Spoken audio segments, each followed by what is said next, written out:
Yo, so this video, it's gonna be kind of like, this video can kind of hit a little home for me. You know what I'm saying? Because, you know what I mean? I'm a former drug dealer. Like, I ain't gonna even cap. Like, I told y'all, I'm real with this. You know what I'm saying? Like, if you pull up my record, like, I got plenty of drug charges. Like, I got armed trafficking. You know what I'm saying? Possession of this, possession of that. Now, I will say this: most of it was in the process of giving me some money. You feel what I'm saying? I don't think I have too many charges where it wasn't in the process of giving me some money. You know what I'm saying? I'm a born hustler. I was born into a family of hustlers. You know what I'm saying? And if you look at my old prior videos, I'll tell you about my daddy, and everybody where I'm from know my daddy. My daddy is known. Like, my daddy has a name. My daddy is what y'all would call an OG, a big dog. You know what I'm saying? Like, had it. You know what I'm saying? Like, he old now. You know what I'm saying? Or whatever. But I'm just saying, like, my mama was on drugs. You see what I'm saying? Like, my mama, was one of them mamas that, your mama on crack rock. You know what I'm saying? All that type of stuff.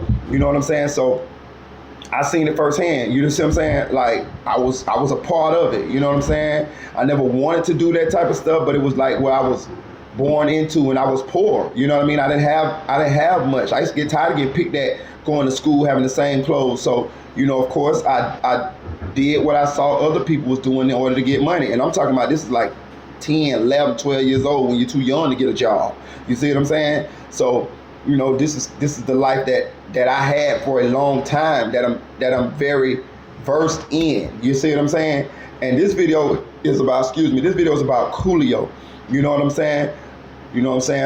Prominent California rapper that rose to fame when he came out with Gangsta's Paradise in the mid 80s, mid 90s, early 90s, mid 90s, or whatever. It actually was on the Dangerous Mind soundtrack, the title song of the soundtrack, movie starring Michelle Pfeiffer. You know what I'm saying? About some inner city kids that was going to school, you know what I'm saying, and the dangers that they faced in the inner city or whatever.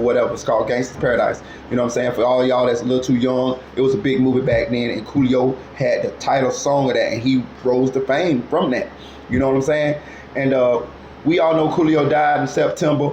You know what I'm saying? His family was saying that Coolio died from a heart failure or something like that there, or whatever. But as they done did the toxicology test, we found out that Coolio died from a smorgasbord of drugs that he had in his system. You know what I'm saying? And I even understand why his family was putting that out there like that. You see what I'm saying? Because, I'm gonna be honest with you.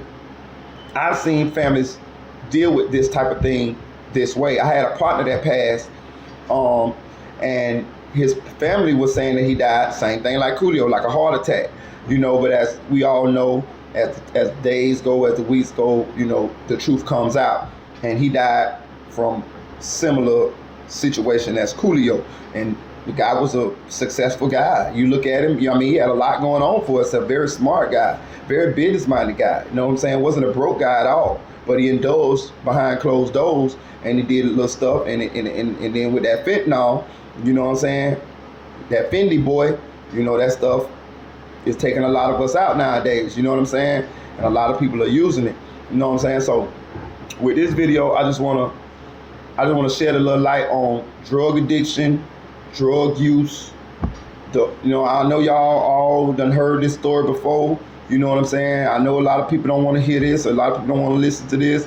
A lot of people like, man, I know what I'm doing, this and that there. But let me tell y'all something, man. Listen.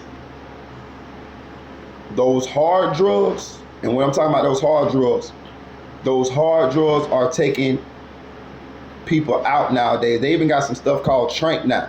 Tranquilizer mixed with something. I don't know what it is. It's mixed with something, but it's eating people's skins up now.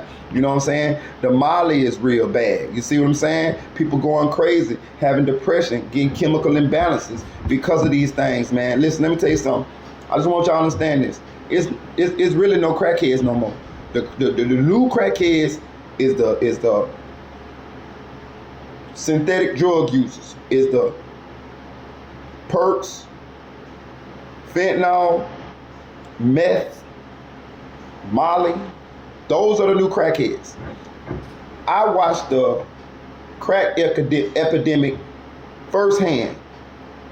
My mother, I'm gonna bring this home. I'm gonna let y'all know. You know what I'm saying? I ain't trying to say. I'm not trying to say. I'm not trying to judge. My mother, when I saw what was going on, right? When I was 9, 10, 11 years old, we had a great life. And then when the cocaine and the crack hit, our life just went down. And it took our family down with it. Now, I'm just want to explain this to y'all while y'all out there doing what y'all doing. I want y'all to understand what's going on here. Because a lot of times we can't see far enough down the road to know what's going on. But I'm explaining to you what's going on here. When my mother and them first started using cocaine, they did not look at it as a bad thing. It was, if you remember or not, cocaine was looked at as a party drug, rich people high. See what I'm saying? Then they started mixing it with bait, and that's when you got your crack and all of that. There, it was a little cheaper. You know what I'm saying? And people started using it. They thought it was cool to do then too, because you got to think now. It's the same thing with Molly. Molly started. Just think about it. Molly started as X, right? A party drug, this and that, there, right? So when they switched from Molly when they switched from X to Molly, it was first pure MDMA. So the people that did X, they was cool with doing Molly. But then people started smoking Molly, rolling it in their blunts with tobacco or putting it on their weed, and then you saw the effects. You see what I'm saying? Start making people go crazy. Start people making people lose weight. Start making people having chemical imbalances, getting depression, doing all kind of wild stuff, doing all kind of sexual crazy stuff. It's the same thing that happened with the cocaine back in the 80s and the early 90s. They thought it was cool. They thought it was the thing to do. It was pushed upon as the cool thing to do. You see what I'm saying? But then as the years went by and they saw the side effects of it, but it was too late by then. Yo mama on crack rock, like my mama. You see what I'm saying?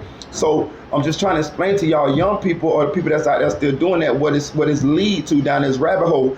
And even with the Molly, you got to think it was even pushed with the rappers. Juice WRLD and YoungBoy got a song about Molly. Trinidad James, pop the Molly, I'm sweating. Woo! You see what I'm saying? Future, talking about Molly. Rick Ross, put Molly all in her drink. She didn't even know it. It was pushed on y'all because they didn't even know no better then. They didn't know no better. It had just hit the market. It was supposed to be pure MDMA. You know what I'm saying? And y'all was looking at it like, okay, we done took extra pills, so we like MDMA. It's cool. But the Molly is a whole nother beast now. A lot of that stuff is being sent from China, Asia, and that ain't even Molly no more. You know what I'm saying? Some of that stuff straight meth. Some of them people over there in them laboratories, I'm telling you, I done seen drugs, ink, and all of that stuff. They making that stuff synthetically. It ain't no MDMA in there. You see what I'm saying? It's no MDMA. They know how to get chemicals to make you feel, make it the same feeling. You see what I'm saying? And they shipping that shit over here. You see what I'm saying? So you gotta pay attention to what's going on. That's why some people, you see them going down, or you see a lot of people having depression nowadays, or when you see a lot of people doing all that rambling and all that wild talking and this and that there, whatever. That's Molly. That's effects of Molly, man. When they can't hold a job, when they family life going down, when you see they looking skinny, emaciated. You see what I'm saying? When they look like they dehydrated. When you know what I'm saying? And these are our loved ones, man, and they getting caught up in the same cycle that my mom and them got caught up in the 90s and in the 80s with the cocaine epidemic. It's just unchanged now. Listen, I'm from the hood. You know the crackheads ain't even smoking crack no more. Crackheads is smoking Molly. That's what the crackheads doing. So the same people that used to pick at that's smoking crack, they smoking Molly, the same shit that the young people doing now. And let's not even get on the Percocet epidemic. You see what I'm saying? And that's how a lot of us is getting killed right now too, because a lot of that stuff is being mixed with fentanyl and then it's taking people out. You know what I'm saying? Look at Kodak, just got found with fentanyl in his system. And from what I'm reading, that's what took out Coolio, fentanyl. You see what I'm saying? Man, listen, let me tell y'all something, man. Trees is almost legal in almost every state now. If it ain't, it'll be your state soon, man. Listen, man, ease up off them synthetic drugs, them hard drugs, man, and go and get you some good trees, man. A little bit of liquor, man, and just enjoy your life, man. Because drugs is not a good enough reason not for y'all to be here with y'all relatives, man. Not to see y'all years, man. You see what I'm saying? Not to see your grandkids grow up. You see what I'm saying? I understand they make you feel a certain kind of way. I understand you might have issues or pain that you're dealing with or stress that you're dealing with, man. Go and get you a therapist, man, and talk about that stuff, man. Them people ain't gonna talk about you. Them ain't people that's gonna talk about you behind when you turn your back and put your business all out in the streets. And most insurance covers therapy. You see what I'm saying? For free. You see what I'm saying? I'm talking about the cheap insurance. I'm talking about the Obamacare and all of that. That stuff covers therapy, man. Go on to the therapist and talk about it and get it out. And I'm talking about this is especially for men, because it's a stigma on men that we supposed to be hard. We ain't supposed to talk about the stuff that bothers us. You know, women, that's cool, they can do that. They're supposed to be soft, but us men supposed to be hard. So if you got a complex about talking about that type of stuff, because it's depression and mental illness in the black community, especially among men, is at an all-time high. It's probably one of the number one things that's destroying our young black men right now. You see what I'm saying? And we dying in silence because we thinking we supposed to be macho, man. Listen, go on get you a therapist, man. You ain't got to tell nobody. Go on get your therapist and talk about that thing between you and that therapist, man. And I'm telling you, most insurance covered. If you got a job, it covers it. You see what I'm saying? You get the Obamacare, the free insurance, whatever, it covers it, man. We need to stop this stigma. But a lot of this is coming from drugs, man. You know what I'm saying? We using drugs to self-medicate in order to deal with the pressures and the stresses of life. You see what I'm saying? Because life weigh on you, man. Don't be ashamed because life done belt you for a bad hand and it's done got you depressed. You know what I'm saying? Don't feel ashamed about that. Just go do something positive about that. Don't make it worse by getting on drugs, because I'm gonna tell you something. Molly, meth, and all of that stuff, it messes with the serotonin in your brain, right? So once you ain't got no more serotonin in your brain, once you done been up for a couple of days on that stuff, and all the serotonin is gone out your brain, all that stuff that make you feel good, then that's when the depression hit. You see what I'm saying? That's when don't nobody love me. That's when you think about all your partners that's done got killed. That's when you think about your mama that's dead. That's when you think about that you done lost your job, that you ain't got no money. But all this done came from the drugs, man. You see what I'm saying? So life is hard enough to deal with being regular, being without being on drugs. Just imagine how it is for somebody who compound that by being on a drug that's gonna make you depressed once the high is over. Once the come down feeling and the reality set back in, now you really, really depressed now. So all you want to do now is get back high again so you can feel better about yourself, because really you don't want to be depressed no more. You see what I'm saying? And life gonna already deal your bad blows here and there too. So I'm just saying, rest in heaven to Coolio. You know what I'm saying? Who knows what he was dealing with. And another thing, we like to think that since people are successful that they don't get depressed. Let me tell you something. I'm gonna be 100% real with you, right? I'm gonna break this down to you. I have somebody that I know. They were successful in college at football, right? Very successful. Once they got out of college and they went to try to get into the NFL, they didn't make it, right? I had a conversation with them about depression a while back, and they felt comfortable enough to confide this in me. And I'm not gonna never tell this person's name, because depression is a tricky thing. A lot of times for us men, it need to be dealt with behind closed doors, because we wanna. I told you, it's like a stigma on a man being sensitive or showing this type of emotion. So I'm never gonna bring these people's name out, but I'm just gonna show you how sometimes depression is not what we think. Okay, so he confided in me that he said, you know what, man? He said, I'll be depressed too. I said, really? Why? I mean, he achieved some success. He got paid a little bit, you know what I'm saying? He got paid a little bit, you know, he bounced around, played a little semi-pro ball, whatever. He got paid a little bit. And when I see him, he got a little bit of money. I mean, he ain't rich, but I mean, he was living better than me. You know what I'm saying? And I was like, how is he depressed?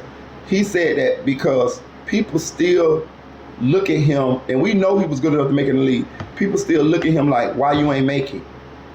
So he is known now when he walks around as the guy who didn't make it in the NFL. You see what I'm saying? And he got to carry that because that's all he's known for.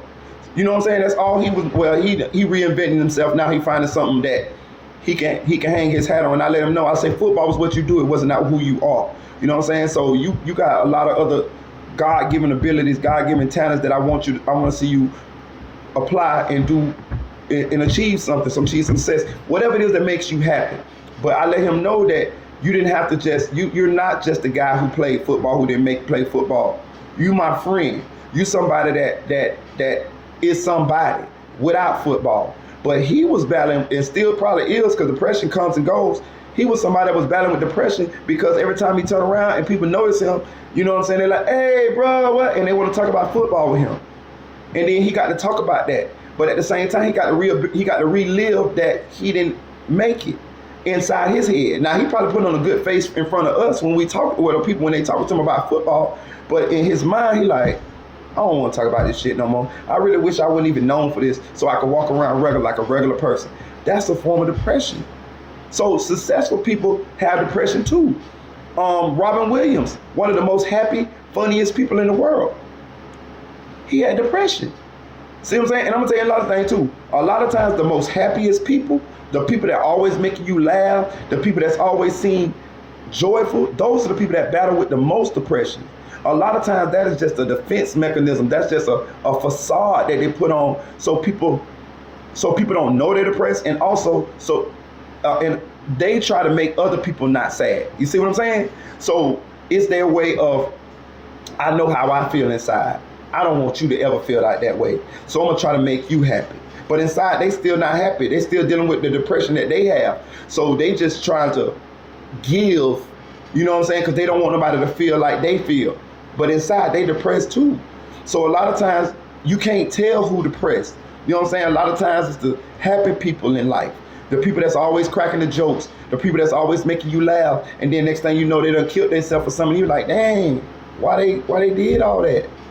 They was depressed. They was depressed. You know what I'm saying? And they needed help. And that's why I'm trying to tell you, a lot of times the drugs compound that. So we don't know what Coolio was going through as to why he was doing those drugs. Maybe that was a depression, but I just used that to piggyback on a serious matter that's going on in our black community, man. You know what I'm saying? But rest in heaven to Coolio, man. Drug addiction is real. We need to get help, man. If you battling drugs right now, man, listen, man, make your phone call, man, and go to one of those programs, man. Listen, celebrities do it all the time, bro. It's not a bad thing. You know what I'm saying? I want y'all to live to y'all best potential in this life, because everybody is good at something. Everybody can be successful at something, man. Find something that brings you joy other than those drugs, man. You know what I'm saying? Because you can't, listen, let me tell you something. I done seen it, especially with these drugs what they got going on now. You get your little trees, you can make it.